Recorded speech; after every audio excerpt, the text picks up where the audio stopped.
तो फाइनली मैं एक और ब्रांड न्यू सीरीज लेके आ ही गया। और हाँ, ये भी एक चाइनीज कल्टीवेशन टाइप की सीरीज है, जैसे कि पिछली वाली चोमू कमीने वाली सीरीज थी। और उसी की तरह ही ये एक फनी सीरीज है जो कि तुमको बहुत ही ज्यादा हंसाएगी, क्योंकि इसमें भी जो अपना एमसी है वो अलग ही नशे कर रहा होता है। तो चलो यार, बिना किसी स्पॉइलर के वीडियो को स्टार्ट कर लेते हैं। कहानी की शुरुआत होती है और हम ईस्टर्न डोमेन को देखते हैं, जहाँ पे दो हंसों का जोड़ा अपना क्वालिटी टाइम स्पेंड कर रहा था। लेकिन तभी किसी की आवाज से उनके फटके हाथ में आ जाती है और हम दूर एक बंदी को देखते हैं जो कि उसी नदी के किनारे बहुत ज्यादा डिप्रेस था। वो कहता है कि व्हाट द फक यार, मैंने टाइम ट्रेवल कर दिया। और हम देखते हैं ये एक खुसट बुढ़ाऊ होता है जिसके मुंह पे दांत तक नहीं होते। और तुम्हारी जानकारी के लिए बता दूं, यही हमारी कहानी का मेन प्रोटैगनिस्ट है, मतलब अपना एमसी, जो कि कहता है आखिर यहाँ पे हो क्या रहा है।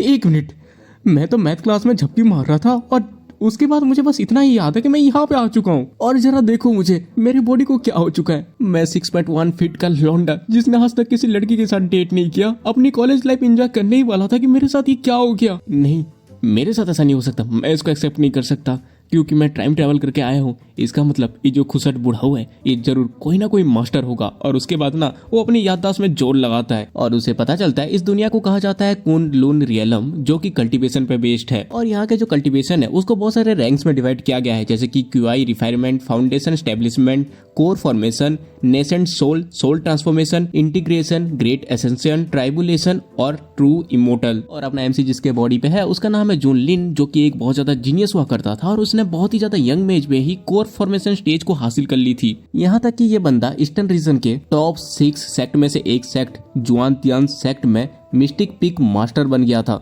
लेकिन एक मिशन के दौरान जहाँ पे उसको इविल कल्टीवेटर्स को खत्म करना था, उसके ऊपर चुपके हमला किया गया, जिससे उसके जो डेंटियांस है वो खत्म हो गए और उसने अपनी सारी पावर खो दी और एक लूजर बन के रह गया। और उसके बाद उसने कई दशक इस माउंटेन पे रह के बहुत ही ज्यादा अकेलेपन में जिंदगी गुजारी, जहाँ पे वो हर किसी को अवॉइड करता था, जब तक कि वो 110 साल का नहीं हो गया। और ये सब याद करते हुए जो अपना एमसी है वो घबराते हुए कहता है, इसका मतलब मैं एक एवरेज बुढ़ाऊ हूँ और अगर मेरी मैथ सही है इसका मतलब मैं ऑलरेडी मरने वाला हूँ। आखिरकार मैं यहाँ पे क्यों आ गया। लेकिन तभी उसको एक आइडिया आता है और वो कहता है, एक मिनट रुको, मैंने जितने नॉवेल्स पढ़े हैं उसके हिसाब से जो भी टाइम ट्रैवल करता है उसको एक चीट मिलता है। इसका मतलब अभी भी एक उम्मीद है। और उसके बाद जो अपना एमसी है वो पूरे जोश के साथ कहता है, हे सिस्टम, तुम्हारा बाप आ चुका है, जल्दी से अपने आप को दिखाओ। लेकिन वो देखता है कि वहाँ पे कुछ भी नहीं आता और उसका तो फिर से कहता है, अच्छा तुम गेम खेल रहे हो, प्लीज बाहर आ जाओ, मैं यहाँ पे ऑलरेडी आ चुका हूँ। लेकिन फिर भी नहीं आती। और वो फिर से ना बहुत ही ज्यादा इमोशनल होकर कहता है, बड़े भाई सिस्टम, बड़े भाई आ जाओ ना, आ जाओ, मेरे से गलती होगी, मैं तुमको ये और नहीं कहूंगा। लेकिन तभी उसको कुछ हिट करता है और वो कहता है, एक मिनट रुको, शायद ये सिस्टम वाली कहानी ना हो, बल्कि वो जो रिंग के अंदर बुढ़ाऊ आदमी रहता है ना, वो वाली स्टोरी हो। और उसके बाद ना वो अपने पॉकेट्स को छान मारने लगता है, जहाँ पे उसको एक रिंग मिलती है और बहुत ज्यादा खुश होते हुए कहता है, चलो भी बुढ़ाऊ बाहर आ जाओ, मैं तुमको नहीं तोड़ूंगा या तुमको नहीं फेंकूंगा, तुम अंदर ही हो ना। लेकिन उस रिंग से कुछ भी नहीं होता और ये देखते हुए बहुत ज्यादा फ्रस्ट्रेट हो जाता है और कहता है कि फक यार, इसमें कुछ है क्यों नहीं, मेरा सिस्टम कहाँ गया। और उसके बाद वो उस रिंग को फेंक देता है और गुस्से से कहता है, क्या यहाँ पे कोई मजाक चल रहा है, आखिरकार यहाँ पे कोई सिस्टम है क्यों नहीं। लेकिन तभी उसके सामने एक बड़ा सा सिस्टम अपेयर होता है जो कि कहता है बहुत ज्यादा गुस्सा और गाली गलौज यहाँ पे डिटेक्ट हुआ है और इसी वजह से सिस्टम को फोर्सफुली एक्टिवेट किया गया है। और होस्ट प्लीज आप अपना थोड़ा सभ्य बनाए रखें। और इसे देखते जो अपना एमसी वो कहता है, सिस्टम फाइनली तुम आ गए, इससे पहले कि मैं ये सोचता कि ये कोई फालतू सी स्टोरी है जिसमें मेरे पास पावर ही नहीं है। और तभी वो जो सिस्टम है वो कहती है, माफ करते हैं ना, जो सिस्टम है वो डीप स्लीप में चली गई थी, इसीलिए उसकी भरपाई करने के लिए होस्ट को एक न्यूवी गिफ्ट दिया जा रहा है, क्या आप इसको ओपन करना चाहते हैं। और ये पढ़ते ही अपना जो एमसी होता है बहुत ज्यादा खुश होते हुए कहता है कि हाँ हाँ जल्दी करो जल्दी करो। और तभी वो जो सिस्टम है वो उसको उसका गिफ्ट बताती है, कंग्रेचुलेशन होस्ट, आपने एक स्पेशल एबिलिटी को अनलॉक किया जिसका नाम है स्ट्रेंथ थ्रू एडवर्सिटी। और इससे जब तक आपका ओपोनेंट स्ट्रॉन्ग रहेगा तब तक आप उससे एक लेवल ज्यादा स्ट्रॉन्ग रहोगे। और ये सुनते जो अपना एमसी होता है वो स्वागत हुए कहते हैं कि क्या सच में, अगर ये बस ऐसा है तो मैं अगर कोई रेगुलर बुढ़ाऊ हूँ और मैं किसी इमोर्टल से फाइट लेता हूँ तब तो। और ये सब वो कह रहा होता है कि तभी जो सिस्टम है वो कहती है, ये कोई स्कैम नहीं है, अब चाहे तो ट्राई कर सकते हैं। और मैं जो एमसी है वो बहुत ज्यादा खुश होते हुए कहता है, अगर ये बात सच है तब तो मैं पूरा अनस्टॉपेबल हूँ, मुझे कोई रोक ही नहीं सकता, लिटरली मैं लेवल अप कर सकता हूँ, वो भी जस्ट लोगों के साथ फाइट स्टार्ट करके। इसका मतलब ट्रेनिंग को भूल जाओ, आखिर उस कचरे को कर कौन रहा है। और अपना एमसी ये सब कह के खुश हो ही रहा होता है कि तभी जो सिस्टम है वो कहती है, वायदा वे ये बस एक फ्रेंडली रिमाइंडर है, लेकिन आपके पास जीने के लिए बस 1 ही घंटे बचे हैं। और ये सुनते ही जो अपना एमसी है वो कहता है, क्या क्या तुम मजाक कर रहे हो, मुझे इस पहाड़ी से जल्दी नीचे जाना पड़ेगा और एक ऐसे पर्सन को ढूंढना पड़ेगा जो कि मुझे एक पंच मार सके, नहीं तो मैं यहाँ पे मर जाऊंगा। और उसके बाद जो अपना एमसी है ना वो बहुत ही तेजी से नीचे उतरने लगता है, मतलब तेजी से तो नहीं कह सकते क्योंकि उसके घुटनों में तक आवाजें आ रही थी, तो हाँ वो धीरे धीरे उतर रहा था। और वो बहुत ज्यादा फ्रस्ट्रेट होकर कहता है साला ये कभी ना बूढ़ा ऊपर कर क्या रहा था। लेकिन तभी उसका जो सिस्टम है वो उसको फिर से फ्रेंडली रिमाइंडर देता है कि तुम्हारे पास बस 35 मिनट ही बचे हैं जिंदा रहने के लिए। और ये देखती जो अपना एमसी वो कहता है इस तरह की जल्दबाजी करना बंद करो, इस बुढ़ाओं की बॉडी नीचे जाने तक टिक जाए ये बड़ी बात है। लेकिन तभी उसके आंखों के सामने कोई तो चीज हो रही थी और कहता है आखिर ये क्या हो रहा है। और तभी हमें उस जगह का सीन दिखाया जाता है जहाँ पे कुछ कल्टीवेटर्स आए थे और उनमें से एक बंदा चिल्लाते हुए कहता है कुछ ज्यादा तुम नहीं बोलते, आखिर किसकी हिम्मत हुई है मेरे जुआनतियान सेक्ट से पंगा लेने की। और ये होता है सेक्ट लीडर जू यूनलान। और उस लीडर की बातों को सुन के वहाँ पे एक चीज बाहर आती है और ये एक डीमन होता है जो कि एक ईगल की तरह दिख रहा था। और वो कहता है जुआनतियान सेक्ट एक कचरा है और क्या तो है नहीं लगता कि ये डीमन किंग बच चुका है, मैं आज तुम सबको खत्म कर डालूंगा। और इसे देखती वो जो लीडर होता है वो चिल्लाते हुए कहता है अच्छा तो ये तुम हो, सालों पहले तुमने ली किंगडम में कत्लेआम मचा दी थी जिसकी वजह से मैंने तुमको इतना मारा था कि तुम्हारी हालत खराब हो गई थी और उसके बाद तुम्हें मैंने पहाड़ी की चोटी से फेंक दिया था, लेकिन आज तुम यहाँ पे रेंगते हुए अपना बदला लेने आए हो, वो भी इन कचरों के साथ। और ये सुनते ही वो बहुत ज्यादा गुस्सा हो जाता है और अपने लेवल को शो करते हुए कहता है तो आप इसके बारे में क्या ख्याल है, क्या इतना तुम्हारे लिए काफी होगा। और इसको देखते ही जो लीडर है और उसके साथ ही वो शौक हो जाते हैं। और तभी एक बंदा कहता है क्या इसने नेंसेंट सोल पे ब्रेक थ्रू कर लिया, सेक्ट लीडर अब हम क्या करें, हम नेंसेंट सोल के एक्सपर्ट को हैंडल नहीं कर सकते। और ये सुनते ही जो सेक्ट लीडर होता है वो कहता है भले ही कुछ भी हो जाए हम यहाँ पे बस ऐसे मर नहीं सकते, हमें लड़ना होगा, वैसे भी हमारे पास और कोई चॉइस नहीं है, हम जुआनतियान सेक्ट के लिए मरने तक लड़ेंगे। और उसके बाद वो लोग उसके ऊपर हमला कर देते हैं। और इनको आते हुए देख के वो जो ईगल वाला डीमन है वो भी कहता है मेरे मिनियंस जाओ और इनको इनकी औकात दिखाओ। और उसके बाद इन दोनों टीम के बीच ना घमासान युद्ध होने लगता है। और इस चीज को अपने दूर से देख रहा था और वो कांपते हुए कहता है प्लीज कोई मुझे एक मुक्का तो मारो, जल्दी आओ मेरे पास। लेकिन वो लोग नहीं सुनते और वहाँ जो एमसी है वो भी कहता है कम ऑन यार ये लोग बहुत ज़्यादा दूर हैं, ये मुझे नहीं सुन सकते। और तो उसका जो सिस्टम है वो उसको फिर से रिमाइंड करता है कि तुम्हारे पास बस 20 मिनट है जीने के लिए। और उसका जो अपना एमसी है वो कहता है अब मेरे पास नीचे जाने का टाइम नहीं है, मुझे वापस ऊपर जाना होगा, मेरी पीठ। और उसके बाद हम वापस से उस डीमन की तरफ देखते हैं जो कि हंसते हुए कहता है कितने ज्यादा कमजोर हो, क्या तुम लोग बस इतना ही कर सकते हो, आज तो तुम सब मेरे हाथों से मरोगे, आज मैं तुमको नेंसेंट सोल कल्टीवेटर की असली पावर दिखाऊंगा। और उसके बाद वो अपने मुंह से एक बहुत बड़ा एनर्जी बीम छोड़ता है जिससे ये लोग बच नहीं पाते और वो नीचे जाके गिरते हैं। हम देखते हैं उनकी हालत बहुत ज्यादा खराब होती है। और जो सेक्ट लीडर होता है वो कहता है हाँ कोर फॉर्मेशन और नेंसेंट सोल के बीच की जो पावर गैप है वो बहुत ज्यादा इंसेन है। और इन सबको इस हालत में देख के वो जो डीमन है वो पागलों की तरह हंसते हुए कहता है और कौन है जो मरना चाहता है, मेरे सामने सरेंडर कर लो और अपनी किस्मत को अपना लो। लेकिन तभी वो सुनता है कि कोई चिल्ला के कह रहा है हे छोटी चिड़िया वहाँ पे क्या बकवास कर रहे हो, यहाँ पे आओ, मैं तुमसे बात कर रहा हूँ ना। और हम देखते हैं ये अपना एमसी है जो कि उसको भड़का रहा था। और ये सुन के वो जो डीमन होता है ना वो बहुत ज्यादा गुस्सा होते हुए कहता है साले कमीने बुढ़ाओ क्या तुम यहाँ पे मरना चाहते हो। लेकिन जो अपना एमसी है ना वो तो उसको और भी ज्यादा भड़काने लगता है और कहता है साले छोटे चूजे अगर तुम्हें गुस्सा आ रहा है तो आओ ना मुझे मारो, मैं यहाँ पे तुम्हारा वेट कर रहा हूँ, अगर तुम मुझे नहीं मार पा रहे इसका मतलब तुम दो बाप की औलाद हो। और ये सब कहते हुए जो अपना एमसी है वो सोचा था थैंक गॉड यार मुझे इस बुढ़ाओं की यादों में एक एम्पलीफायर मिल गया जिसको चलाने के लिए बस एक स्पिरिट स्टोन की जरूरत पड़ती है, नहीं तो आज तो मैं यहाँ पे सड़ के मर जाता। और ये सुनते ही वो जो डीमन है वो बहुत ज्यादा गुस्सा होकर कहता है आज तक मेरे लाइफ पे किसी ने मुझसे ऐसे बात नहीं की। और जो अपना एमसी है वो कहता है फिर तो तुम बहुत ज्यादा खुशकिस्मत हो कि मैं तुमसे ऐसे बात कर रहा हूँ। और इसको देख के जो सेक्ट लीडर है वो कहता है वेट क्या ये जूनियर ब्रदर ई है। और जो लड़की होती है वो कहती है एक मिनट ये तो मिस्टी पिग के लेजेंड है। और तभी एक और बंदा कहता है लेकिन ये तो सदियों से छुपे हुए थे, अचानक से ये बाहर कैसे आ गए। और जो दूसरा बंदा होता है वो कहता है शायद वो हमारी मदद करना चाहते हैं लेकिन वो तो अभी पावरलेस है, एक मोर्टल बन चुके हैं। और जो तीसरा बंदा होता है वो कहता है क्या ई जुनलिन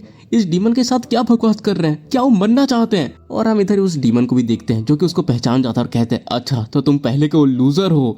और तो जो अपना एमसी है वो कहता है हाँ छोटे चूजे मैं तुमको रोस्ट करके अपने डिनर में खा जाऊंगा, और हाँ अगर तुम्हारे पास तुम्हारे बॉल्स हैं तो तुम आके मेरे ऊपर हमला करो। और अपना एमसी ये सब कह ही रहा होता है कि तभी हम उसके सिस्टम पे देखते हैं जहाँ पे वो बताती है कि अपने एमसी के पास बस 10 सेकंड बचे हैं और वो उल्टी गिनती करना चालू कर देती है 10 9 8 7। और तभी वो जो डीमन होता है वो कहता है अगर तुम्हें मरने की इतनी ही जल्दी है तो ठीक है मैं तुम्हारी इच्छा पूरी करता हूँ, अब तुम मर जाओ। और ये कहते ही वो अपने एमसी के ऊपर बहुत ही बड़ी बीम से हमला करता है। और इसे देख के जो अपना एमसी है वो कहता है बढ़िया मैं इसी का ही तो इंतजार कर रहा था। और तभी जो अपना एमसी है उसका सिस्टम कहता है एक चीज डिटेक्ट हुई है, होस्ट को अटैक किया जा रहा है, वो भी एक अर्ली स्टेज के नेसेंट सोल ओपोनेंट के हाथों, और इसकी वजह से passive skill strength through adversity को एक्टिवेट किया जा रहा है, जिसे जो होस्ट है उसको मिड स्टेज के नेसेंट लेवल पे पहुंचा दिया गया है। और तभी हम देखते हैं कि जो अपना एमसी है उसके बॉडी को चारों तरफ से फायर कवर कर देती है और उसकी जो बॉडी है वो ट्रांसफॉर्म होने लगती है। उसकी बॉडी का हर एक पार्ट, शकल से लेके हाथ तक हर एक चीज ट्रांसफॉर्म होती है। और तो जो सिस्टम है वो कहती है, मैंने कहा था ना ये सिस्टम कभी भी मजाक नहीं करती बेबी।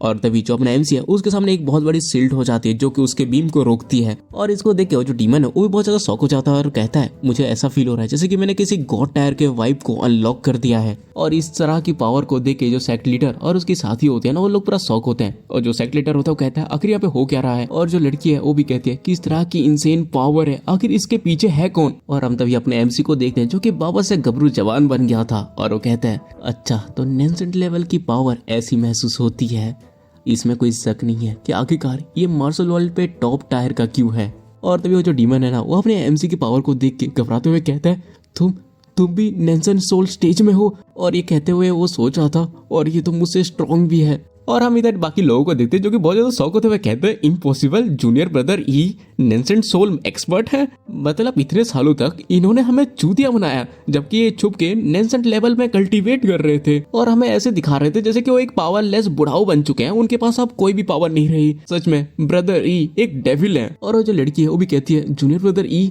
क्या सच में। और जो दूसरा बंदा होता है वो कहता है, क्या एक नेसेंट लेवल की कल्टीवेटर।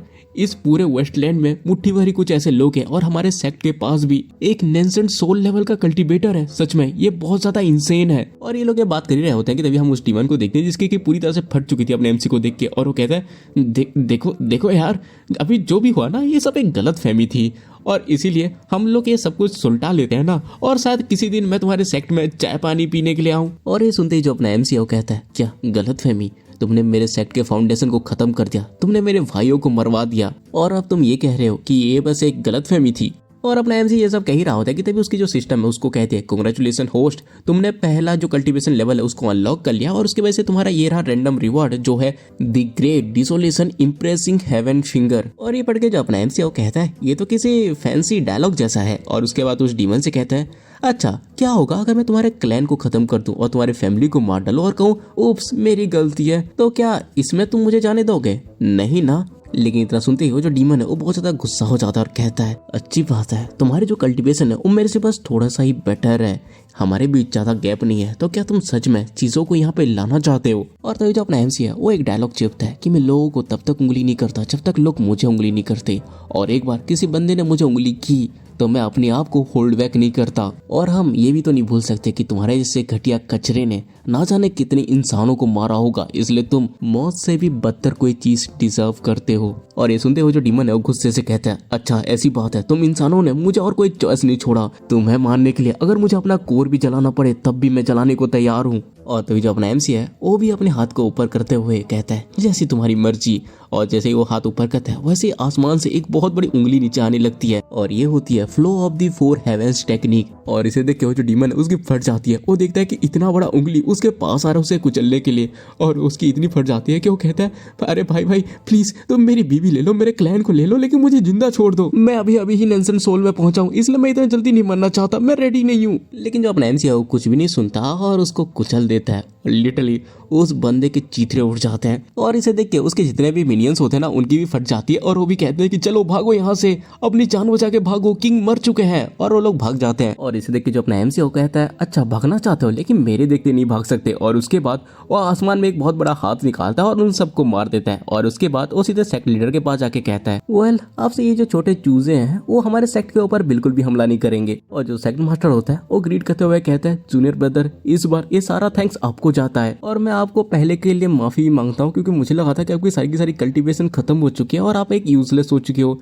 लेकिन मैंने कभी भी ये इमेजिन नहीं किया था कि आप ऑलरेडी नेसेंट सोल पे ब्रेक थ्रू कर चुके हैं। और तभी वो जो लड़की है वो भी कहती है, इस तरह की बकवास बंद करना बंद करो, जरा देखो उन्हें, क्या आपको सच में लगता है कि ये कभी ऐसे डाउन होके रहेंगे? और इस लड़की का नाम होता है सू क्वानजियो, जो कि हेवनली फ्रेगनेंस पीक के प्रोफाउंड हेवन सेक्ट की पीक मास्टर है। और जो दूसरा बंदा होता है वो कहता है, एग्जैक्टली जो जूनियर ब्रदर ये है वो परछाई में छुप के हम सबको गार्ड कर रहे थे। ये होता है जाओ डीजू, जो कि peak master of hidden sword peak profound heaven sect से है। और ये सुन के जो अपना एमसी है वो राहत की सांस लेते हुए कहता है, हाँ चलो, इनको ये तो पता है कि कहानी कैसे बनानी है, मुझे इनको कोई एक्सप्लेन करना नहीं पड़ेगा। और ये सब वो सोच रहा होता है, तभी वहाँ पे एक बंदा आता है और कहता है कि रिपोर्ट सेक्ट लीडर, हमें एक प्रॉब्लम हो चुकी है। जो विंड थंडर सेक्ट है उसने सडनली हमारे स्पिरिट माइंड्स को हाईजैक कर लिया और वहाँ पे जितने भी हमारे भाई उसको गार्ड कर रहे थे उनको हैवी लॉसेस का सामना करना पड़ा। और ये सुनते ही जो सेक्ट लीडर होता है वो गुस्से से चिल्लाते हुए कहता है, साले वो कमीने, उनके ऊपर तो पहले से ही भरोसा नहीं था, वो कभी भी फ्रेंडली नहीं थे, लेकिन वो लोग ऐसी चीजें करेंगे, सच में वो काफी बोल्ड हो चुके हैं।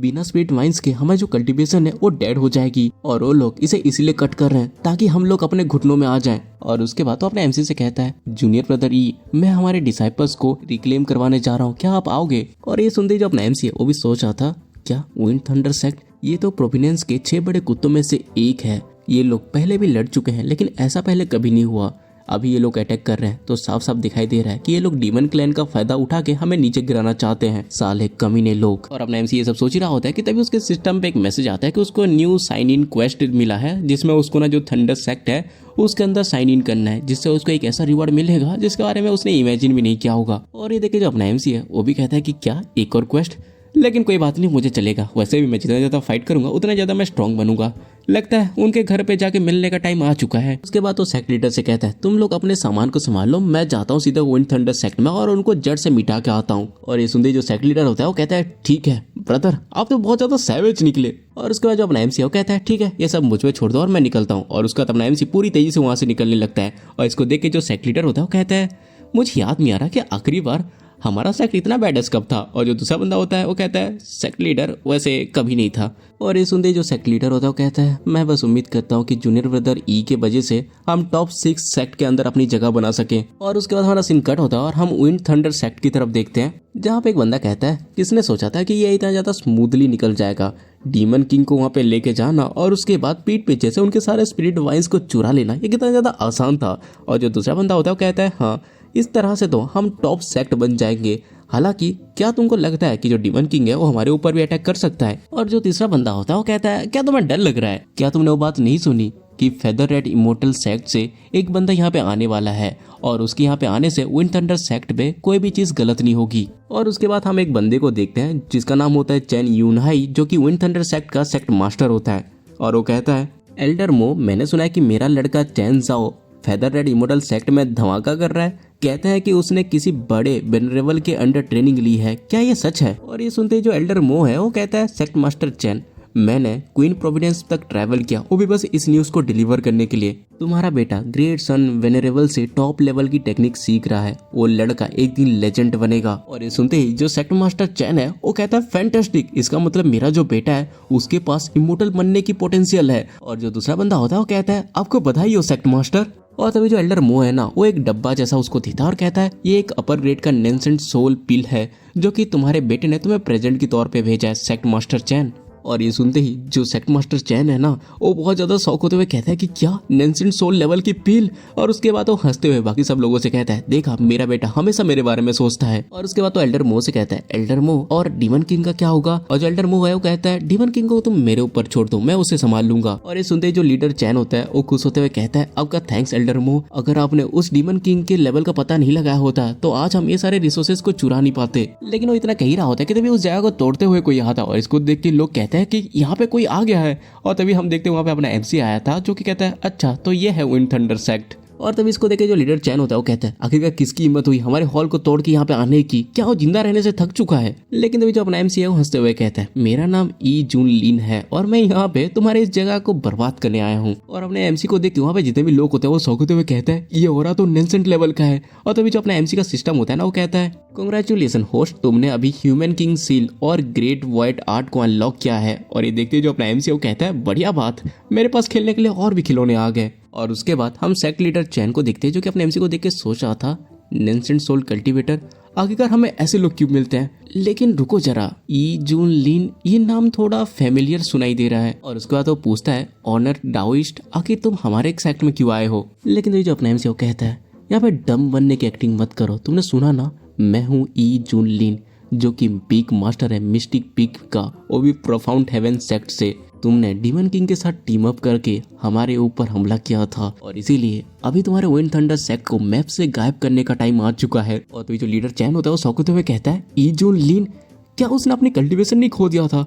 तो आखिरकार वो नेंसिन सोल्ट रियलम पे कैसे पहुंच गया? और ये सब कहते हुए वो सोच रहा था, अगर ये यहाँ पे है इसका मतलब डीमन किंग ऑलरेडी मर चुका है, मतलब प्रोफाउंड हेवन सेक्ट ने अच्छा गेम खेला। और उसके बाद वो एल्डर मो से कहता है, एल्डर मो आखिर अब हम क्या करें? और जो एल्डर मो होता है वो कहता है, रिलैक्स, जब तक मैं यहाँ पे हूँ तब तक इस बच्चे से डरने की कोई जरूरत नहीं है। और उसके बाद जो एल्डर मो है गुस्से से अपने एमसी से कहता है, बच्चे अपने घुटनों में बैठ के अपने हाथ को पीछे करो और अपनी जान की भीख मांगो, तब जाके मैं तुम्हें यहाँ से रेंगते हुए बाहर जाने दूंगा। लेकिन जो अपना एमसी है वो कहता है, अबे बुढ़ाओ, तुम्हें सच में लगता है कि मैं तुम्हारी बात मानूंगा? और ये सुनते ही जो एल्डर मो होता है बहुत ज्यादा गुस्सा हो जाता है और कहता है, साले एरोगेंट कमीने। और इसको देख के जो बाकी लोग होते हैं वो शॉक हो जाते हैं और कहते हैं कि क्या डिवाइन ट्रांसफॉर्मेशन, मास्टर डैम, ये प्रेशर तो बहुत ज्यादा इंसेन है। और तभी हम लीडर चैन को देखते हैं जो कि हंसते हुए कहता है, जैसे ही ई इसके अंदर कदम रखेगा वैसे ये खत्म हो जाएगा। और उसके बाद वो अपने एमसी से कहता है, ई जुलिन, मैं तुमको पिछली बार खत्म नहीं कर पाया था, लेकिन आज तो तुम्हारा टोस्ट बन जाएगा। और अगर एक बार तुम खत्म हो जाते हो तो प्रोफाउंड हेवन सेक्ट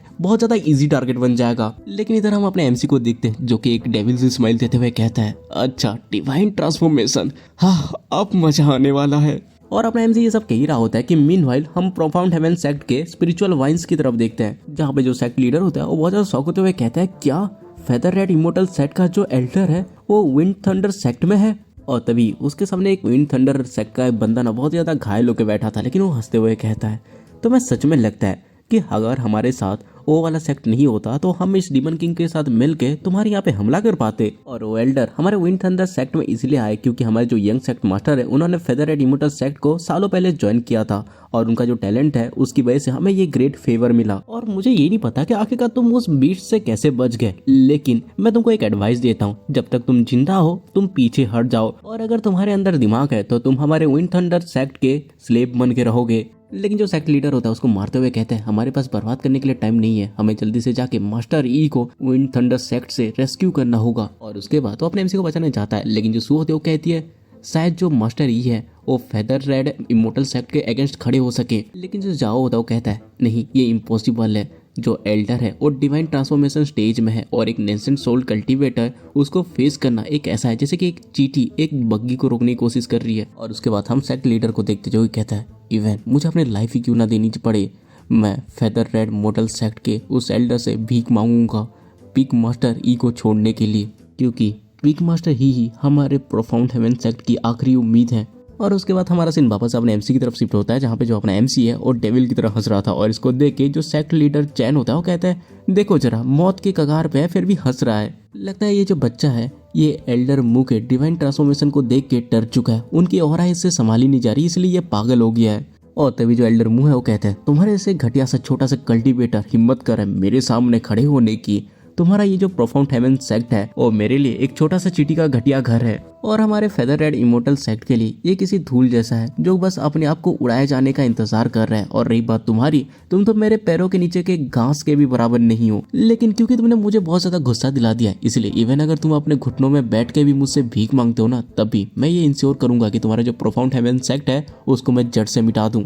और तभी जो अपना एमसी वो कहता है, हाँ तो तुमने मना किसने किया, आओ मेरे ऊपर हमला करो, मुझे जमीन में मसल दो, अपना टाइम क्यों बर्बाद कर रहे हो। और वैसे भी डिवाइन ट्रांसफॉर्मेशन, हाँ डिवाइन ट्रांसफॉर्मेशन कुछ भी नहीं है, चलो 1-on-1 फाइट करते हैं, जो भी लूजर होगा वो ग्रैंडसन बनेगा। और इतना सुनते ही वो जो एल्डर होता है बहुत ज्यादा गुस्से में आ जाता है, कहता है लगता है तुम मरना चाहते हो, और एक एनर्जी का हाथ बना के अपने एमसी के ऊपर हमला करने के लिए आता है। और इसे देख के जो लीडर चैन है वो भी कहता है, एक बार इन जूनलीन मर जाए उसके बाद जो प्रोफाउंड हेवन सेक्ट है वो हमारा हो जाएगा। लेकिन तभी हम देखते हैं कि अपने एमसी के सिस्टम में आता है कि जो होस्ट है उसको अटैक किया जा रहा है और जो उसका टारगेट है वो डिवाइन ट्रांसफॉर्मेशन के लेट स्टेज में है, इसलिए जो होस्ट है उसकी पैसिव स्किल ऑन हो रही है और होस्ट को डिवाइन ट्रांसफॉर्मेशन के पीक लेवल पे पहुंचा दिया गया है। और हम अपने एमसी को देखते हैं जिसकी कल्टीवेशन उसके खड़े खड़े ही बढ़ जाती है, और उसका जो अपना एमसी है उसके अटैक को डिस्ट्रॉय करते हुए कहता है, हाँ डिवाइन ट्रांसफॉर्मेशन क्या तुम्हारे पास बस इतना ही है। और इसे देख के जो एल्डर वो होता है ना वो भी शौक हो जाता है और वो कहता है, क्या तुम भी डिवाइन ट्रांसफॉर्मेशन स्टेज में हो, आखिरकार ये पॉसिबल कैसे है,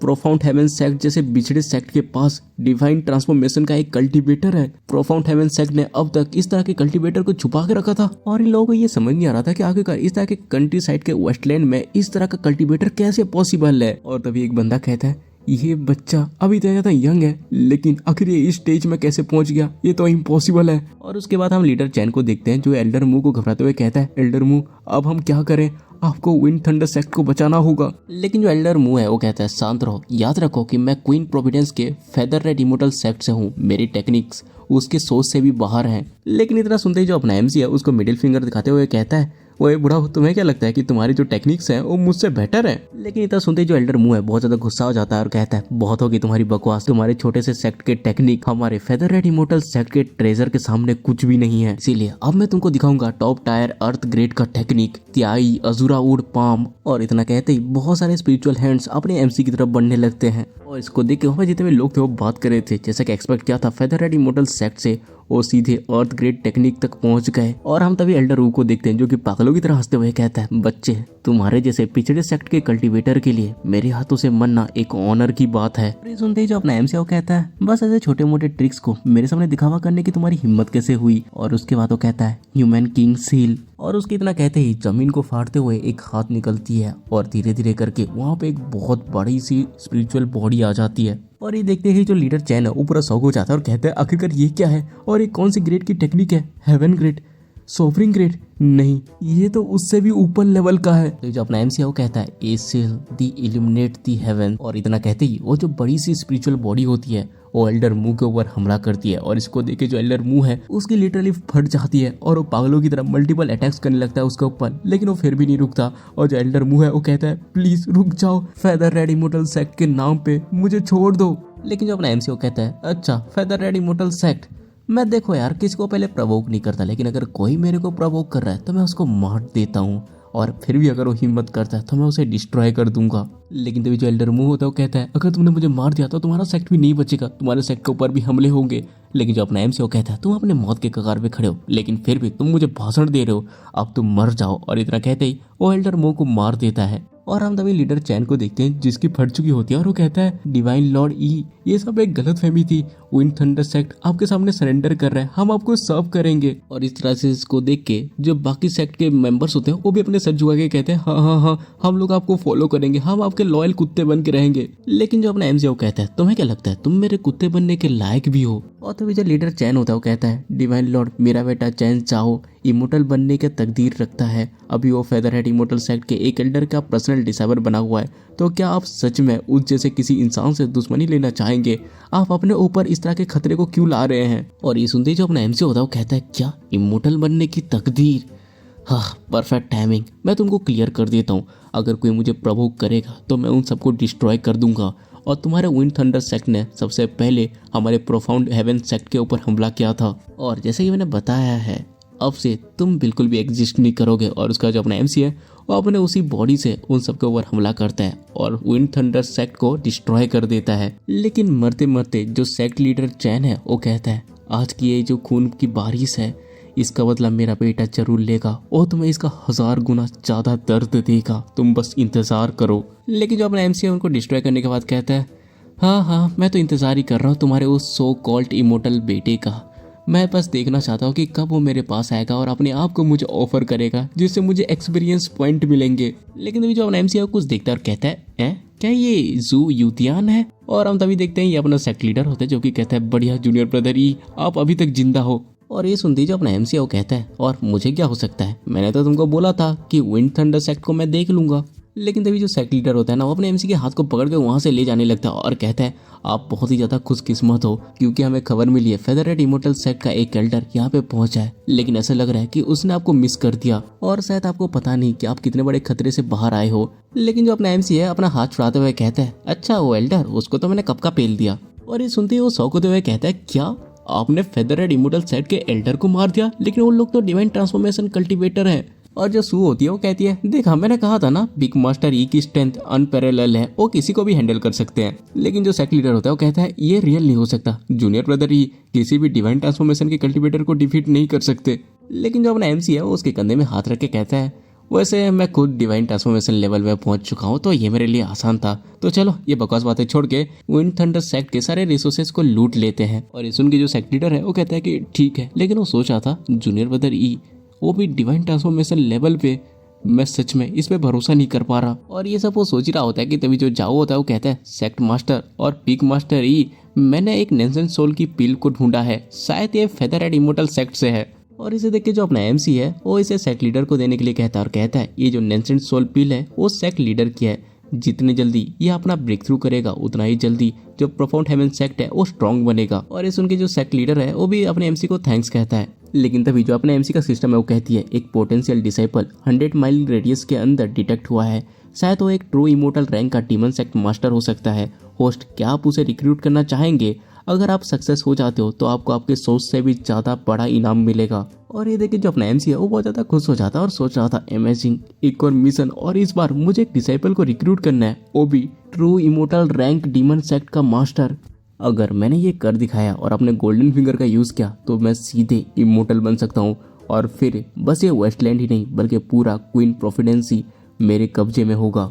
और उसका जो सू होती है वो सेक्ट लीडर से कहती है, अगर सोचा जाए तो जो ब्रदर ही है उसने विंड थंडर सेक्ट को कुचल तो दिया है, लेकिन हमने फेदरहेड इमोर्टल सेक्ट को नाराज कर दिया है। आपको क्या लगता है कि प्रोफाउंड हेवन सेक्ट आगे ईस्टर्न रीजन में टिक पाएगी? लेकिन जो सेक्ट लीडर है वो कहता है, सच में फेदरहेड इमोर्टल सेक्ट की पावर हमसे बहुत ऊपर है, हम सच में उसका सामना नहीं कर सकते। और उसके बाद अपने एमसी को बुलाता है और अपना एमसी जैसे पीछे पलटता है जो सेक्ट लीडर है वो कहता है, ब्रदर ई, आप सच में असली के हीरो हो, अपना फ्यूचर यहाँ पे बर्बाद मत करिए, सीधे ईस्टर्न रीजन से बाहर चले जाइए। जब फेदरहेड इमोर्टल सेक्ट यहाँ पे आएगी तब हम अपनी जान देकर भी उसका सामना करेंगे। अगर आप जिंदा रहते हो तो आप फ्यूचर में प्रोफाउंड हेवन सेक्ट को बचा सकते हो, आप ही इसकी आखिरी उम्मीद हो। और जो जाओ है वो भी कहता है, सेक्ट लीडर सही कह रहे हैं। और जो सू है वो कहती है, मैं भी इस चीज से एग्री करती हूँ मास्टर ई, आप यहाँ की आखिरी उम्मीद हो, जब तक आप रहोगे तब तक एक उम्मीद रहेगी हमारे सेक्ट की जिंदा रहने की। और जो डिसाइपल्स होते हैं वो भी कहते हैं, हाँ ब्रदर ही, आप इस दुनिया में राज करने के लिए बने हो, जब तक आप जिंदा रहोगे तब तक प्रोफाउंड हेवन सेक्ट का नाम वापस से हर जगह गूंजेगा, जब तक हम जिंदा है तब तक सेक्ट की उम्मीद भी जिंदा है। जैसे ही फेदरहेड इमोर्टल सेक्ट यहाँ पे आएगी हम अपनी जान देके भी उससे लड़ेंगे, बस आप जिंदा रहे, क्योंकि आप अगर जिंदा रहते हो तो हमारा फ्यूचर भी सही रहेगा, इसलिए आप जाइए मास्टर ही, अपना काम करें। और इन सबको देख के जो अपना एमसी है वो भी एक पल के लिए शौक हो जाता है और एक स्माइल देते हुए सोच रहा था, सच में इस सेक्ट के अंदर भाईचारा बहुत है। और उसके बाद वो सेक्ट लीडर से कहता है, इतना ज्यादा हिम्मत देने के लिए तुम लोगों का थैंक्स, लेकिन तुम लोग चिल करो, इतना बड़ा कदम उठाने से पहले मैंने ऑलरेडी आफ्टर मैच के बारे में पूरा प्लान बना लिया है, इन सब चीजों को तुम बस मुझ पे छोड़ दो, मैंने कहा ना मैं ये सारी चीजों का ध्यान रख लूंगा। और उसके बाद तो सेक्ट लीडर के कंधे पे अपना हाथ रखते हुए कहता है, तो सेक्ट लीडर तुम समझ गए ना,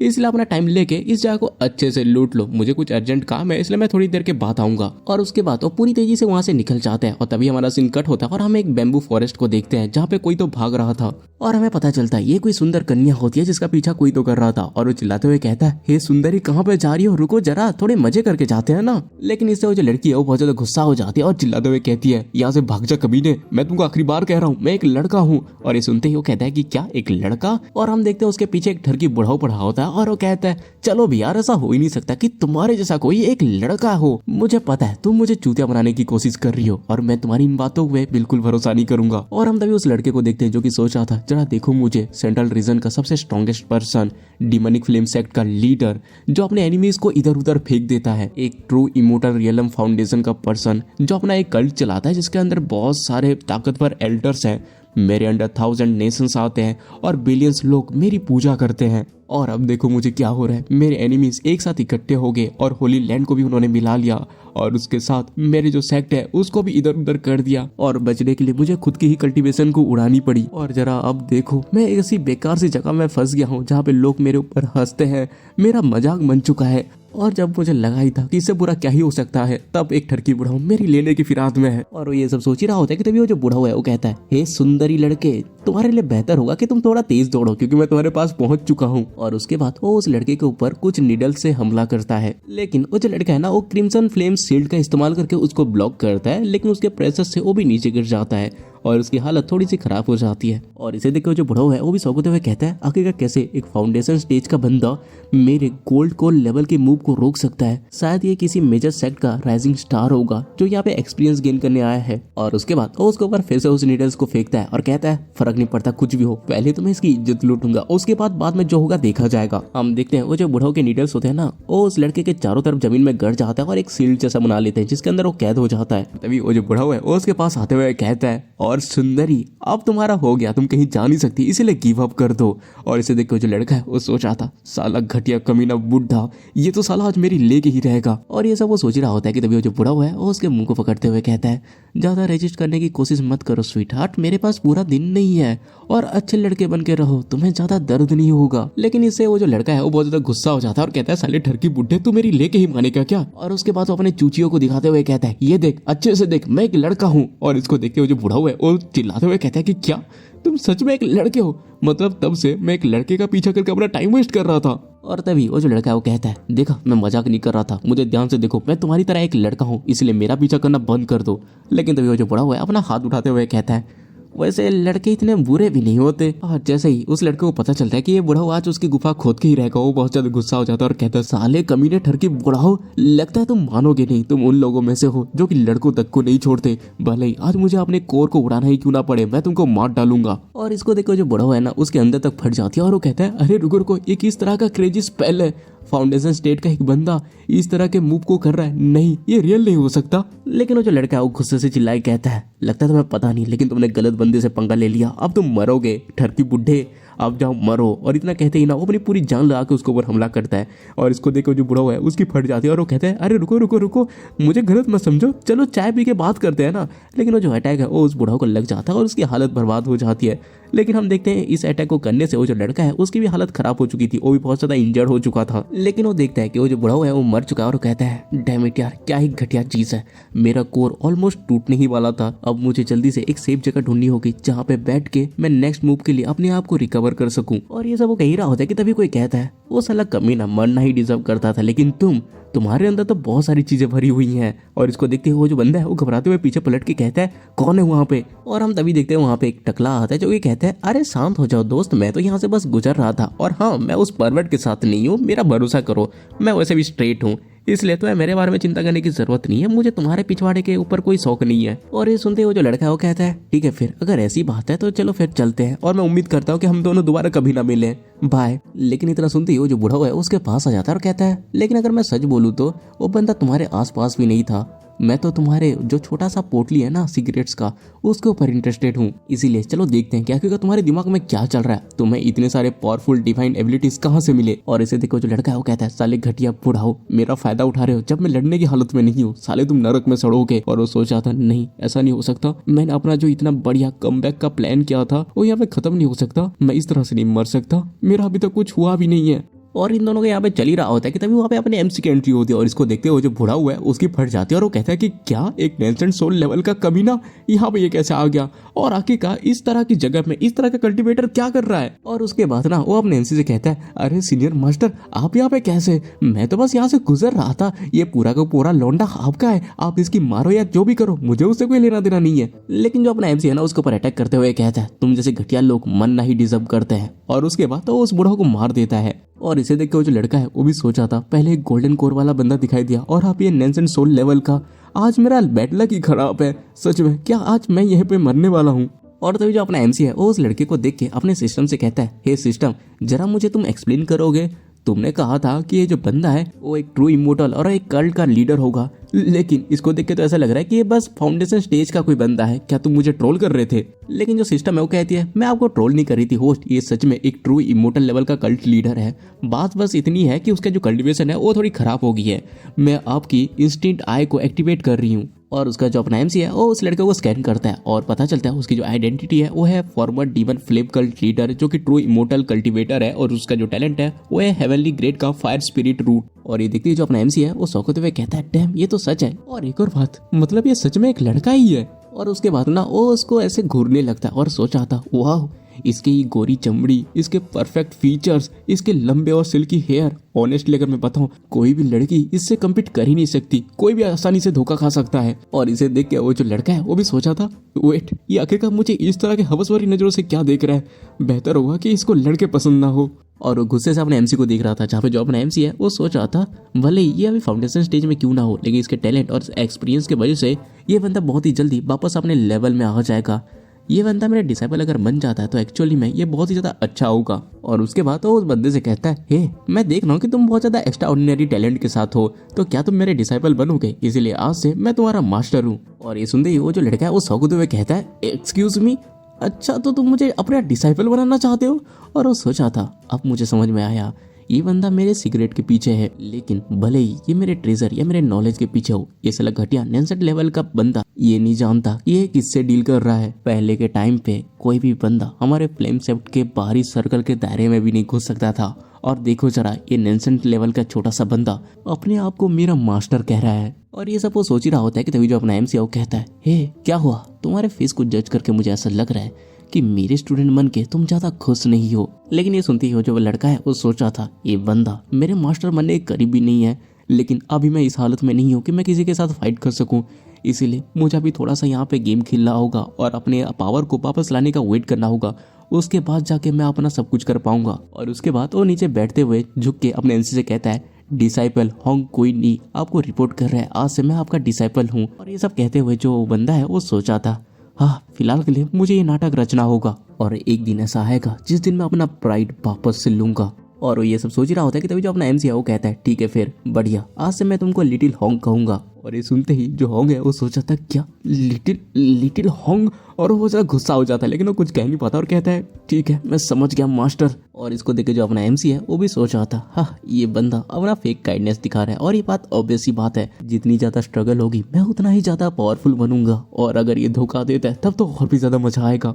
और अपना एमसी ये सब सोच ही रहा होता है कि तभी उसका जो सिस्टम है वो कहता है, कांग्रेचुलेशन होस्ट, आपने एक डिसाइपल को रिक्रूट किया है और इस मिशन के रिवार्ड के तौर पे auto cultivation mode divine skill मिली है। और इसको देखते जो अपना एमसी है वो सोचा था, वेट क्या ऑटो कल्टीवेशन? इसका मतलब मैं बस ऐसे चिल करके अपना लेवल अप कर सकता हूँ। लेकिन अपना जो एमसी है उसको उसकी सिस्टम एक और चीज देती है जो होता है ब्रूलर हेवन कॉफिन, जिसके अंदर 108 सील है, जो कि अपना एमसी जैसे ही स्ट्रॉन्ग होगा उसकी एक एक सील खुलती रहेगी। और फिलहाल के लिए उसका भी 3rd ग्रेड का स्पिरिट टूल लेवल है। और ये सब देख के जो अपना एमसी है वो भी सोच रहा था, मुझे याद है कि डिवाइन स्किल्स के स्टेजेस होते हैं, जैसे कि introduction, minor success, major success, perfection और ट्रांसेंडेंट, और हर एक स्टेज के साथ तुम्हारी पावर 10 या 100 गुना तक बढ़ जाती है। और उसके बाद जो अपने एमसी का सिस्टम होता है वो कहता है, ब्यूरल हेवन कॉफिन, ये आसमान जमीन और उसके बीच के हर एक चीज को दफनाने की ताकत रखती है, ये किसी भी जिंदा चीज को रिफाइन कर सकती है और आगे जाकर पूरे के पूरे दुनिया को भी कैद कर सकती है। और अपना एमसी ये सब देख ही रहा होता है कि तभी सिस्टम में ना एक और नोटिफिकेशन आता है जहाँ पे कहा जाता है,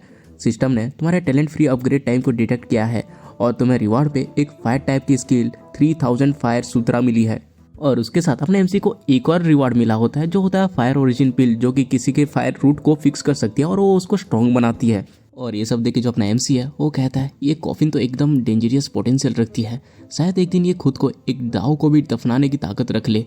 अरे यार मुझे तो बस ये देखने का इंतजार है कि आखिरकार ये और किस लेवल तक जा सकता है। और ये तो साला वो चाइनीज नोबेल ट्रांसमाइग्रेटर का रिवार्ड है जो कि मैं डिजर्व करता हूँ। और अपना एमसी ये सब सोच के खुश हो ही रहा होता है कि इसको देख के जो होंग है वो गुस्से से सोच रहा था, देखो जरा इसे, मेरे इसे जीनियस को पाके अपने आप को किस तरह से प्राउड महसूस कर रहा है। बस तुम वेट करो, मैं कैसे तुम्हारी स्क्रिप्ट बदलता हूँ। और होंग ये सब सोच ही रहा होता है कि तभी जो अपना एमसी है उसकी तरफ देख के कहता है, लिटिल होंग तुम्हें पढ़ना बहुत ज्यादा आसान है, क्यों? और वैसे भी तुम्हें देख के ऐसा लग रहा है कि तुम मुझे अपने मास्टर के तौर में एक्सेप्ट नहीं करना चाहते, मैं शायद फिट नहीं हूँ तुम्हारे मास्टर बनने में। लेकिन जो होंग होता है वो कहता है, नहीं मास्टर, आपको गलतफहमी हो गई है, मेरी शक्ल ही ऐसी है। और ये सब कह के वो सोच रहा था, साला नैनसन सोल का कमीना, इसको क्या लगता है ये मुझे डरा सकता है। और जो होंग है ये सब सोच ही रहा होता है कि तभी जो अपना एमसी है वही टेक्निक वाली बुक निकालता है जो उसको सिस्टम से मिली थी, और वो कहता है, ऑलराइट आई गेस मुझे अपने आप को प्रूव करना होगा, ये लो ये टेक्निक लो और इसको अच्छे से स्टडी करना। और ये देख के जो होंगे वो कहता है, ठीक है मास्टर। और वो सोच रहा था, जरा देखते हैं कि आखिरकार ये किस तरह का घटिया टेक्निक मुझे दे रहा है। और उसके बाद उसको लेते हुए सोच रहा था, 3000 फ्लेम सूत्रा, हाँ इस तरह का फालतू नाम है। लेकिन तभी वो कुछ नोटिस करता है और पूरा शौक हो जाता है। और वो सोचा था, रिवर्स फ्यूरी फ्लेम टेक्निक पहले मेरे इमोर्टैलिटी तक पहुंचने का रास्ता था, जिसे सेंट्रल रीजन में टॉप टायर का माना जाता है, लेकिन 3000 फ्लेम सूत्रा के सामने वो तो बहुत ही ज्यादा बेकार लग रही है। ये स्किल तो मेरी पूरी फायर कल्टीवेशन की समझ ही बदल रही है।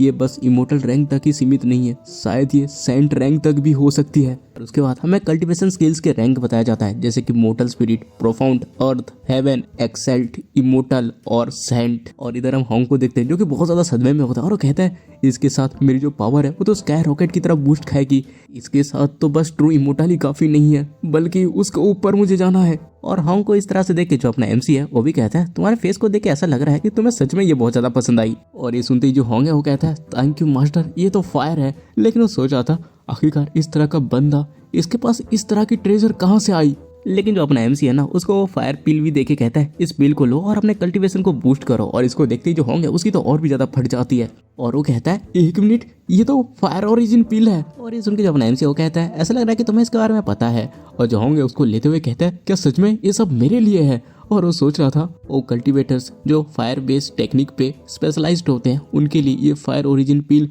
किसी हेवनली एलेक्सर से कम नहीं है।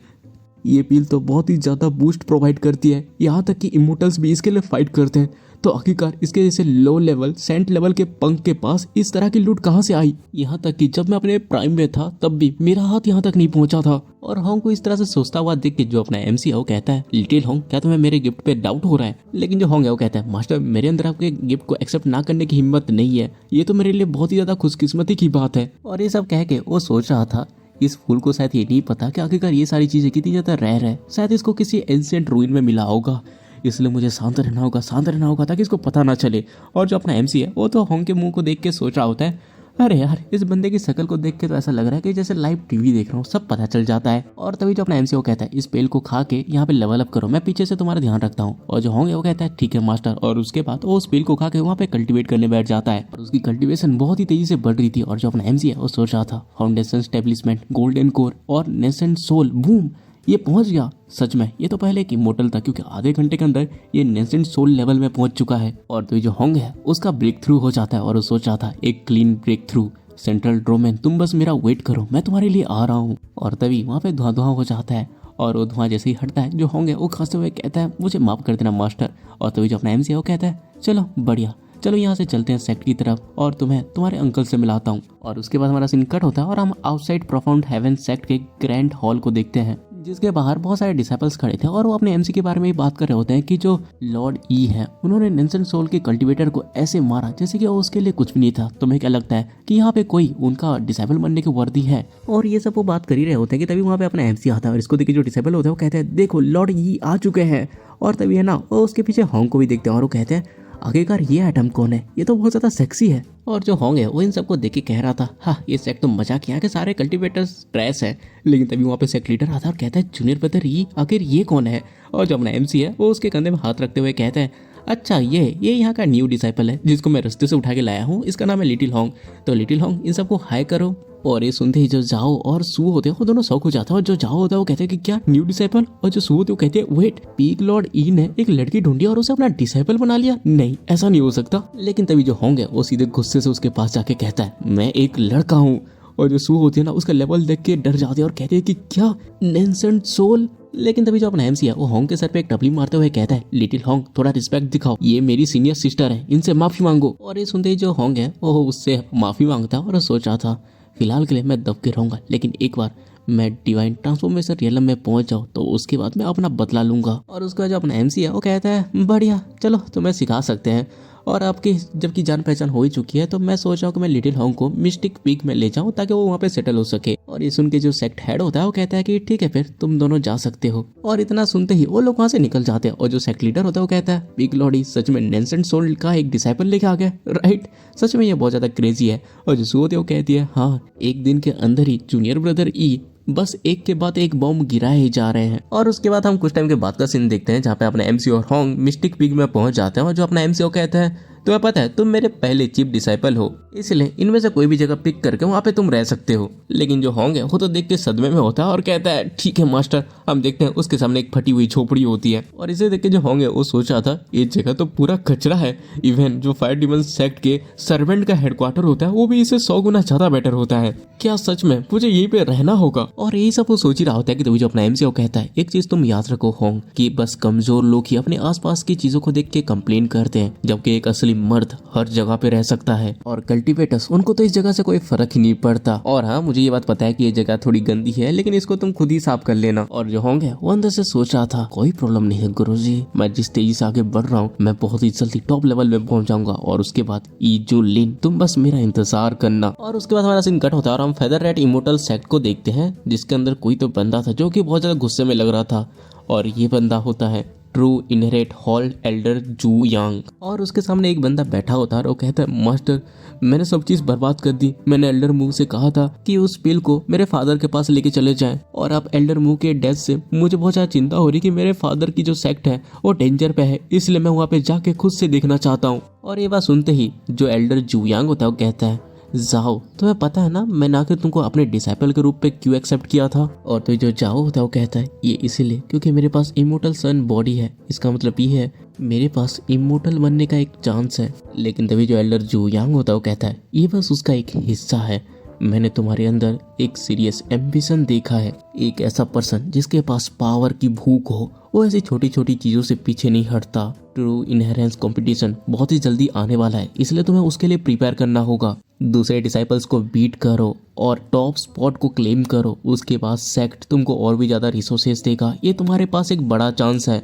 लेकिन जो जाओ होता है वो कहता है लेकिन मास्टर, बट तभी जो एल्डर है वो कहता है कोई यहाँ पे लेकिन वेकिन नहीं, विंड थंडर सेक्ट कुछ भी नहीं है, मैं वहाँ पे किसी को भेजता हूँ चेक करने के लिए, फिलहाल के लिए तुम इस कंपटीशन को जीतने के बारे में सोचो। और ये सुनते ही जो चाहो होता है वो कहता है ठीक है मास्टर मैं समझ गया। और उसके बाद हमारा सीन शिफ्ट होता है और हम अगले दिन का सीन देखते हैं जहाँ पे जो अपना एमसी है वो आराम से बाहर लेटा हुआ था और वो कहता है लिटिल होंग क्या तुम रेडी हो चुके हो, तुम्हारा मास्टर वेट कर रहा है। और जो होंग है वो कहता है हाँ मास्टर मैं रेडी हूँ, मैं अभी लेके आता हूँ। हम देखते हैं कि जो होंग है ना उसको अपने एमसी ने दासी बना रखा होता है, वो बेचारा इसके लिए खाना लेके आ रहा था और सोचा था ये बंदा बस खाने के बारे में जानता है, आखिरकार एक डिवाइन ट्रांसफॉर्मेशन का कल्टीवेटर खाने से इतना ज्यादा ऑब्सेस्ड क्यों है। कल तक तो साला मुझे कह रहा था कि रोना बंद करो और आज यहाँ पे खाने के साथ इंजॉय कर रहा है। और हम तभी अपने एमसी को देखते हैं जो कि उसको खाते हुए बहुत ज्यादा खुश होता है और कहता है वाओ ये मीट और ये बीन्स सच में नेक्स्ट लेवल है। और ये सब कहते हुए वो सोचा था वेट अ मिनट, ये जो सीजनिंग है जो मुझे सिस्टम से मिला ये बहुत ज्यादा इंसेन है। और उसके बाद ना वो होंग से कहता है लिटिल होंग तुम भी एक बाइट लो ना, ऐसे शर्माओ मत। लेकिन जो होंग है वो कहता है नहीं मास्टर मैंने फास्टिंग में मास्टर कर रखा है, मैं बस कल्टीवेशन से ही खुश हूँ। और ये सुन के जो अपना एमसी है वो कहता है तुम्हें खाना चाहिए, आखिरकार कल्टीवेशन का मतलब ही क्या जब तुम इसे एंजॉय ही ना करो। और जो होंग होता है वो कहता है ठीक है आप अगर इतना कह रहे हैं तो मैं एक बार इसे ट्राई करके ही देख लेता हूँ। और उसके बाद जो होंग है उसको खाते हुए सोचा था ये जुनलिन सच में बहुत ज्यादा अजीब है, आखिरकार इस ग्रिल मीट में ऐसा है क्या। लेकिन जैसे ही वो उसका एक बाइट लेता है वो अल्लाह की स्वर्ग में पहुंच जाता है, वो कहता है वाह इसका टेस्ट ये तो बहुत ज्यादा अच्छा है, मैंने इस तरह की खुशी बचपन से फील नहीं की थी। और अपना जो एमसी है वो होंग को इस तरह से देख के कहता है नो वे तुम इसके लिए रो रहे हो। लेकिन इधर हम होंग को देखते हैं जो कि एक स्माइल लेते हुए सोचा था जब मैं बच्चा था तब मैं हमेशा भूखा रहता था, मुझे बस मीट का एक बाइट चाहिए था लेकिन मुझे कभी नहीं मिलता, इसका जो ये पहला टेस्ट है ये मैं डिस्क्राइब नहीं कर सकता। जब से मैंने कल्टीवेशन स्टार्ट की है तब से मैं बस जीतने में ही फोकस करता था, मुझे बस पावर चाहिए थी, मैं तो अपने लाइफ को एंजॉय करना जैसे भूल ही चुका था। इसलिए ये सही कह रहा है, आखिरकार इतना ज्यादा स्ट्रॉन्ग बन के फायदा क्या जब आप छोटी छोटी चीजों को एंजॉय ही नहीं कर सकते। और ये सब सोचते हुए जो होंगे ना वो ब्रेक थ्रू कर रहा होता है और इसको देखे जो अपना एमसी है वो भी सोचते हुए कहता है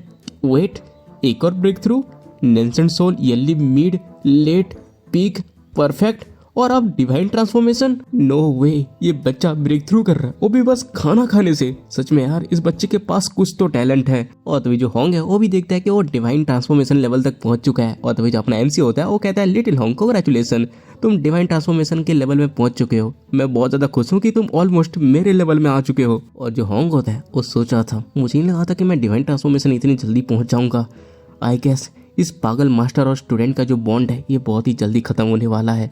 और जो होंग ये सब सोच ही रहा होता है कि तभी जो अपना एमसी है वो कहता है लिटिल होंग तुमने पेट भर के खा लिया और तुम्हारा कल्टीवेशन भी बढ़ चुका है तो चलो आके अपने मास्टर के कंधे दबा दो।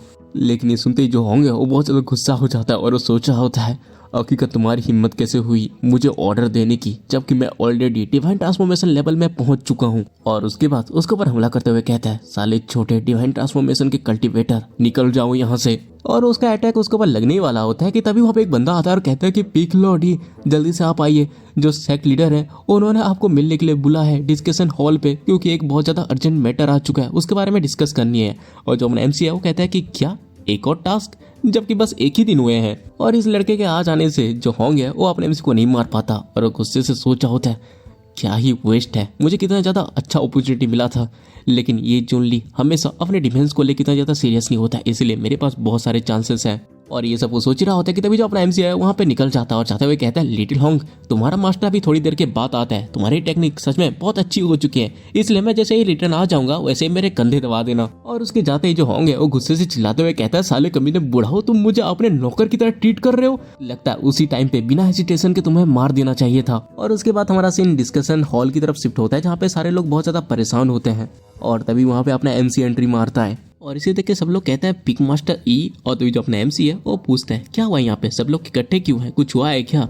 और तभी जो सेक्ट लीडर है वो कहता है, जूनियर ब्रदर, सिचुएशन ये है, कुछ साल पहले वी किंगडम जो हमारी प्रोफाउंड हेवन सेक्ट की प्रोटेक्शन में था, उसने एक अर्जेंट मदर की गुहार भेजी थी। उन्होंने कहा था कि पूरे देश में अजीब हादसे हो रहे हैं, बहुत सारे लोग बहुत ही अजीब तरीके से मर रहे हैं, उनकी लाशों के अंदर से किसी ने सारा खून चूस लिया था। उनकी हालत देख के ही अंदर से डर लगने लगता है। और अब ये सारे इंसिडेंट और भी ज्यादा खतरनाक हो गए हैं। पूरे के पूरे शहर जिसमें 1-1 मिलियन लोग थे वो सब भूतिया जगह बन चुकी है। इसीलिए हमें शक है कि इसमें डीमंस के हाथ हो सकते हैं। तो मैंने कुछ डिसाइपल को भेजा था इन्वेस्टिगेशन के लिए, लेकिन कोई वापस आया ही नहीं। और आज सुबह वी किंगडम से एक और रिपोर्ट आई थी कि अब ये मुसीबत बाकी जो आसपास की जगह है वहां तक फैल चुकी है।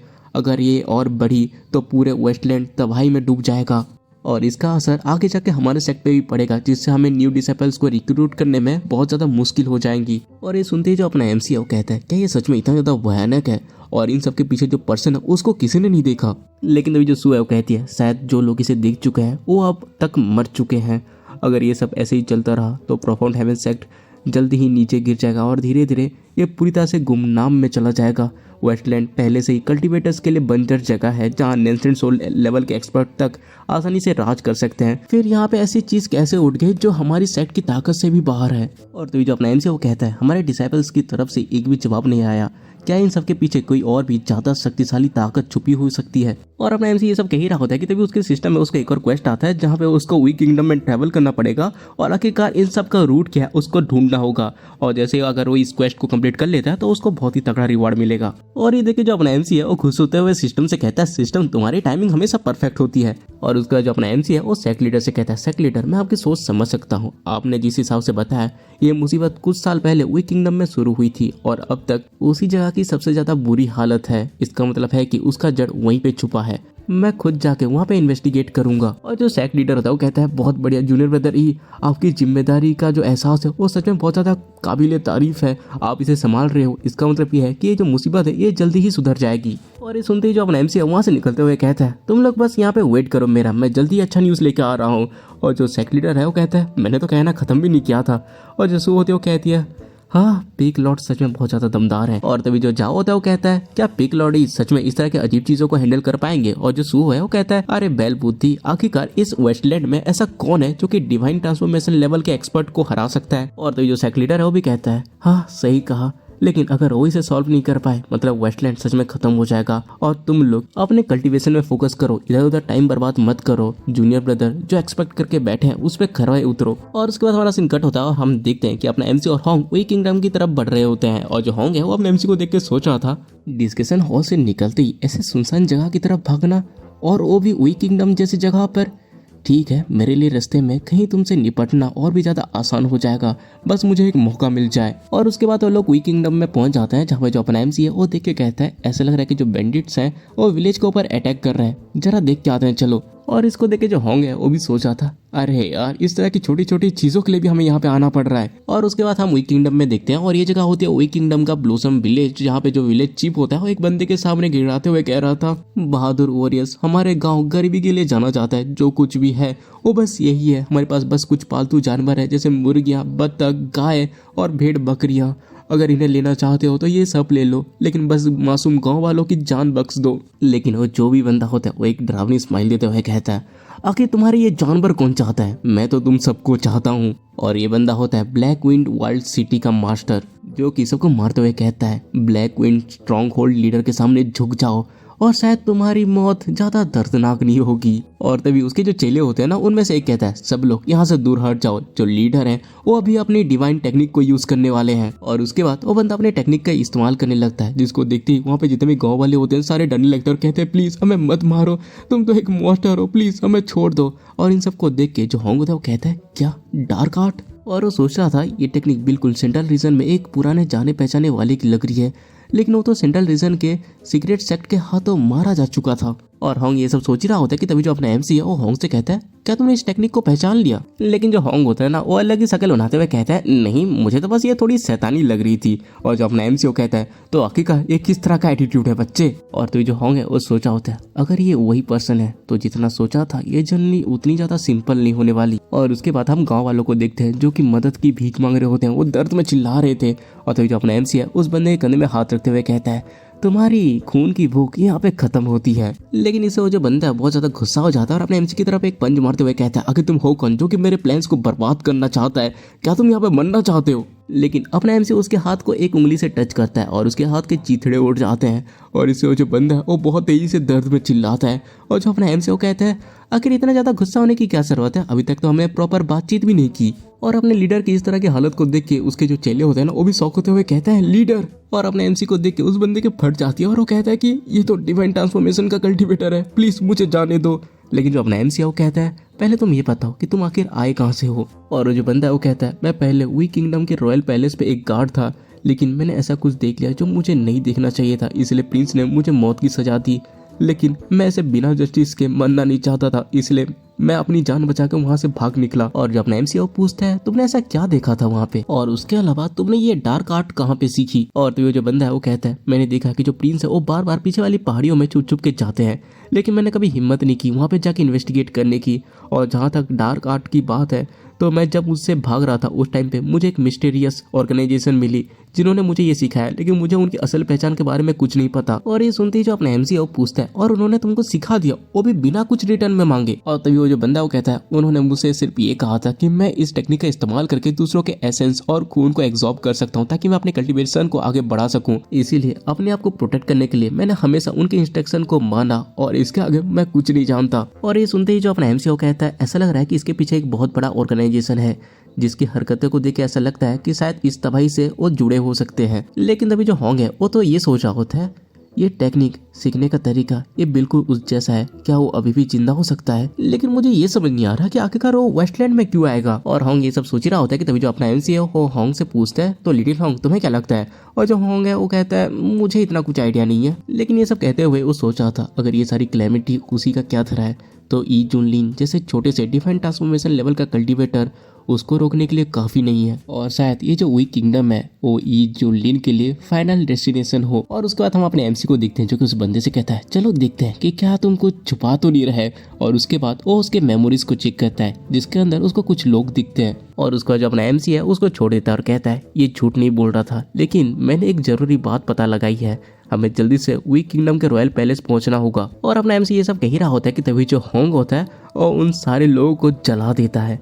और इसे देख के जो अपना एमसी है वो भी शौक हो जाता है। और तभी जो होंग है वो कहता है, मास्टर क्या मैंने कुछ गलत किया? क्या हमें इन बैंडिट्स को मारना नहीं था? और ये सब कहते हुए वो सोचा था, इतने टाइम तक मेरे मन में गुस्से को दबाने के बाद फाइनली मैं थोड़ा अपना गुस्सा निकाल सकता हूँ।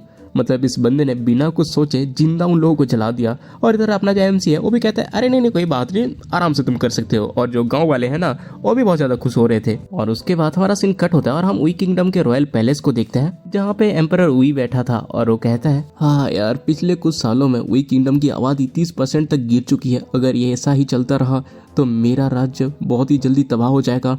पता नहीं इस बार प्रोफाउंड हेवन सेक्ट के इमोर्टल्स ह्यूमन बच पाएंगे या नहीं। लेकिन तभी वहाँ पे कोई ना पापा पापा कह के चिल्लाते हुए आती है और सब लोग देखते हैं तो वहाँ पे एम्परर की बेटी थी जो कि कहती है, पापा मैंने देखा तो इमोर्टल्स इस पैलेस की तरफ उड़ते हुए आ रहे हैं। और ये सुनते ही जो एम्परर हुई होता है बहुत ज्यादा खुश होते हुए कहता है कि क्या शायद ये प्रोफाउंड हेवन सेक्ट के इमोर्टल्स होंगे, मिनिस्टर्स जल्दी से उसके पीछे जाके उनको ग्रीट करो। और उसके बाद हमें बाहर का सीन दिखाया जाता है जहाँ पे अपना एमसी और होंग वहाँ पे पहुंचते हैं। और तभी जो अपना एमसी है वो होंग से कहता है, लिटिल होंग तुम्हें नहीं लगता कि इस तरह की एंट्री मारना मेरे ऊपर परफेक्टली सूट करती है? और जो होंग वो कहता है कि हाँ मास्टर, मैं भी यही सोच रहा था। लेकिन वो बंदा अंदर से सोच रहा था, कितनी पब्लिक अटेंशन लेके घूमेगा साले, देखते हैं आखिरकार तुम इसको कैसे संभालते हो। जब क्लेमेंटी तुम्हें ढूंढते हुए यहाँ पे आएगी तब तुम खुद मेरे पास रोते हुए मदद मांगने के लिए आना। और तभी हम एम्परर को देखते हैं जो कि ग्रीट करते हुए कहता है, इमोर्टल मास्टर्स आपका स्वागत है। और तभी जो अपना एमसी है वो बहुत ही ज्यादा कूल बनते हुए कहता है, मेरा नाम है ई जोल्ली जो कि पीक लॉर्ड हूँ, मिस्टी पीक प्रोफाउंड हेवन सेक्ट का।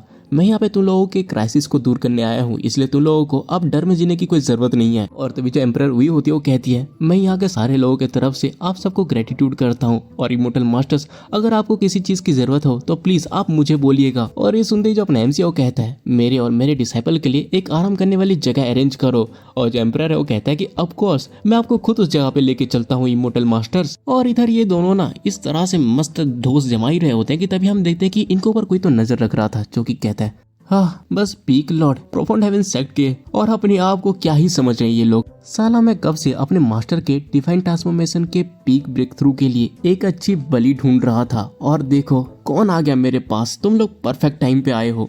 और इसी के साथ अपना ये जो एपिसोड है ये खत्म हो जाता है। देखो अब मुझे पता है कि तुम लोग कमेंट में ये कहोगे कि ये ऑलरेडी एक्सप्लेन कर रखा है 2-3 लोगों ने, तो हाँ ये मुझे ऑलरेडी पता है, लेकिन मैंने उनसे बेहतर करने की कोशिश की है, शायद तुम समझ पाओ। तो चलो अब देखते हैं पिछले वीडियो की बेस्ट कमेंट को, जो कि लिखा है UNGIIB। भाई अलग ही नाम है, मैं ठीक से बोल नहीं पा रहा इसको क्या पढ़ूं, बट उसने लिखा है, ब्रो आपकी एक्सप्लेन दूसरों से हटके है और मेरी तरफ से 1000 आउट ऑफ 10 है। और एक रिक्वेस्ट लास्ट में, आप ऋतिक रोशन की कोई मिल गया मूवी वाला वर्जन में थोड़ा बोल देते तो ओके ब्रो, अगर तुम्हारी यही इच्छा है तो ठीक है। फिर आज के एंडिंग में इसी बस में बोलूँगा। तो अगर तुमको वीडियो पसंद आए तो तुमको पता है क्या करना है, लाइक मारो, सब्सक्राइब मारो और एक प्यारा सा कमेंट कर दो, मैं तुमको 1 बीटा भी दूंगा। तो चलो मिलते हैं अगली वीडियो में, तब तक के लिए बाय।